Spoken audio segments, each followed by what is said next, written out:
नमस्कार मित्रांनो, सान्वी सागर एज्युकेशन प्लॅटफॉर्मवरती तुम्हा सर्वांचं स्वागत आहे। आज सुप्रीम कोर्टने हायकोर्टच्या 2023च्या भरतीवर स्टे आणला आहे। कालपासून टेलिग्राम, व्हॉट्सअपवर चर्चेचा पाऊस पडत आहे आणि त्यातच भर म्हणजे विविध चॅनलवर पूर्ण माहिती नसल्याकारणाने तुटक अर्धसत्याचे बोट धरून व्हिडिओ टाकले जात आहे, ज्या कारणाने सगळ्यात मोठी दुविधा मनस्थिती निर्माण होत आहे ती त्या लोकांची ज्या लोकांनी 2023 भरतीसाठी अप्लाय करून रिटर्न टेस्ट दिली होती। आता ह्या सगळ्या गोष्टींमध्ये कितपत सत्यता आहे? 2018च्या भरतीच्या लिस्ट लॅब्स झाल्याचा कुठेही ढिंडोरा पिटला गेला नव्हता, तर अचानक हे आजच समोर का बरे आले? हा प्रश्न सगळ्यांनाच पडला असेल। तर काही याही विचारांचे असतील की सरकारी भरतीचा विषय आला म्हणजे काही छोट्या मोठ्या कारणाने स्टे येणे हे रोजचेच झाले आहे, या दृष्टिकोनातून दुर्लक्ष करत असतील। मग याची सत्य घटना आहे तरी काय? या स्टेला कितपत सिरियसली घ्यायचे? सगळ्यांना न्याय देणारे कोर्ट आपल्याबरोबर अनजस्टिस करणार का?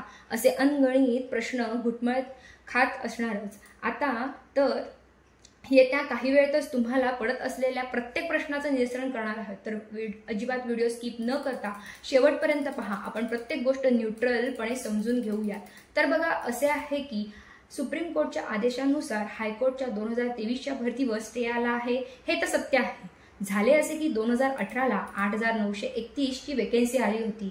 यावर्षी जसे जेवढ्या कॅन्डिडेटने अप्लाय केले तो प्रत्येक कॅन्डिडेट रिटर्न टेस्टसाठी एलिजिबल होता, पण ही गोष्ट कोर्टने 2018च्या भरतीसाठी लागू ठेवली नव्हती। त्यावेळी अप्लाय केलेल्या कॅन्डिडेट्समधून कोर्टने एलिजिबल कॅन्डिडेटची वेगळी लिस्ट पब्लिश केली होती। इन शॉर्ट असं म्हणायचं आहे, shortlist candidates names for return test. त्यामधून जे रिटर्न टेस्ट क्वालिफाईड झाले त्या शॉर्टलिस्ट कॅन्डिडेटची आधी मराठी टायपिंग आणि मग इंग्लिश टायपिंगची टेस्ट झाली। या सगळ्यातून शॉर्टलिस्ट कॅन्डिडेटची इंटरव्ह्यू विथ डॉक्युमेंटेशनसाठी लिस्ट पब्लिश झाली। या 4-5 टेस्ट क्लिअर करून क्लार्क पोस्टसाठी सिलेक्ट कॅन्डिडेट होते।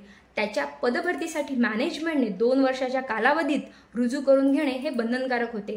यात मला एक बाब नमूद करायची अशी वाटते की येथे कुठे मी वेटिंग लिस्ट या शब्दाचा उल्लेख केलेला नाहीये, कारण जितक्या जागांसाठी वेकेन्सी होती तितकेच किंबहुना त्याहून थोडे कमी संख्येत वेगवेगळ्या डिस्ट्रिक्ट कोर्टसाठी कॅन्डिडेट सिलेक्ट झाले होते। त्यामुळे वेटिंग लिस्टची अफवा पूर्णपणे चुकीची आहे। म्हणजेच आता जशी सिलेक्ट लिस्ट आणि वेटिंग लिस्ट या दोन्ही गोष्टी 2023च्या ॲडव्हर्टायझिंगमध्ये नमूद आहेत ते तसेच तेव्हा नव्हते, जेथे 2 वर्षाच्या कालावधीमध्ये कॅन्डिडेट सिलेक्टना रुजू करून घ्यायचे होते, पण कोविडमुळे शक्य न झाल्याने उरलेल्या 1400 कॅन्डिडेटची लिस्ट लॅप्स केली गेली। वेगवेगळ्या डिस्ट्रिक्टच्या या 1400 कॅन्डिडेटने हायकोर्टला भेट देऊन एक्सटेन्शन द्या यासाठी प्रयत्न केले, पण ते त्यात सफल झाले नाहीत। नाईलाजाने त्यांना जिथे नोकरी करायची होती तिथेच आपल्याच हक्काच्या नोकरीसाठी कोर्टाच्या विरोधात हायकोर्टमध्ये याचिका दाखल करावी लागली। तरी देखील याचा जास्त कुठेही पब्लिकली गाजावाजा झाला नाही। जिथे जिथे शक्य असेल तिथे सर्व प्रयत्न या मुलांनी केलेले आहेत। उदाहरणार्थ ट्विटर, फेसबुक, ईमेल, कित्येक दिग्गज लोकांना भेटून निवेदने देऊन चपला घासल्या आहेत।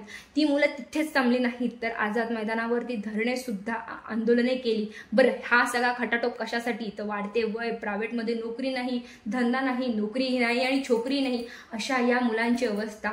वारंवार समोर विचारणारे नातेवाईक की कधी जॉईनिंग आहे, काय उत्तर देणार, असे सगळे प्रश्न फेस करत होते आणि 2 वर्ष कोर्टाच्या पायऱ्या तारीख पे तारीख असे अतोनात प्रयत्न करून त्यांच्या हातात निराशा म्हणजे हातचे सोडून पळताच्या पाठीस लागणे या म्हणीला साजेशी अशी घटना घडली, जिथे 1400 कॅन्डिडेटची लिस्ट लॅप्स झाली, तर दुसरीकडे वेकंट जागांसाठी नवीन भरती घेण्यात आली, ज्यासाठी आपण सगळ्यांनी अप्लाय केलेले आहे। आणि हे सगळे होत असतानाच हायकोर्टचा निकाल त्यांच्या साईडने लागला नाही। कित्येक पैसे वर्ष मोजूनही हक्काची नोकरी न मिळाल्याने त्यांना सुप्रीम कोर्टकडे नाईलाजाने धाव घ्यावी लागली।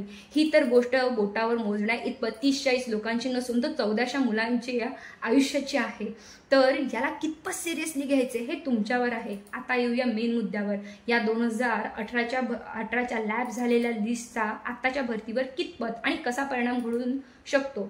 जसे की ही लिस्ट वेटिंग लिस्ट नसून सिलेक्ट कॅन्डिडेट असल्याने हायकोर्टने सुप्रीम कोर्टच्या ऑर्डरनंतर जर का त्या कॅन्डिडेटनं वेळेत रुजू करून घेतले, जे की तितकेच बरोबरही आहे, कारण त्यांच्याबरोबर ऑलरेडी खूप अनफेअर झालेले आहे, तर उर्वरित जागांसाठी 2023ची भरती प्रक्रिया राबवली जाऊ शकते, ज्यामुळे कोर्टलाही आवश्यक असलेल्या एक्झॅक्ट कॅन्डिडेटची संख्या ज्ञात राहील, जेणेकरून कॅन्डिडेट या भरती प्रक्रियेत फायनल सिलेक्ट होतील। त्यांच्या नशिबी पुन्हा जी लिस्ट लॅप्स करण्याची गोष्ट घडणार नाही.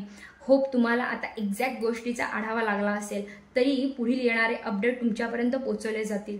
तरी तुम्ही तुमचा स्टडीचा विदाऊट ब्रेक चालू ठेवा, जेणेकरून येणाऱ्या एक्झामसाठी तुम्ही आधीच प्रिपेअर असाल. व्हिडिओमध्ये प्रोव्हाइड केलेली इन्फॉर्मेशन प्रत्येक कॅन्डिडेटचे डाऊट्स क्लिअर करण्यासाठी खूप इम्पॉर्टंट आहेत, ज्यामुळे 2018च्या भरतीसाठी केस आत्ताच्या 2023 भरतीवर किती इम्पॅक्ट करू शकेल हे जास्तीत जास्त कॅन्डिडेटपर्यंत पोहोचावे. म्हणून व्हिडिओ जास्तीत जास्त शेअर करा, लाईक करा, कमेंट करा. अशा इन्फॉर्मेटिव्ह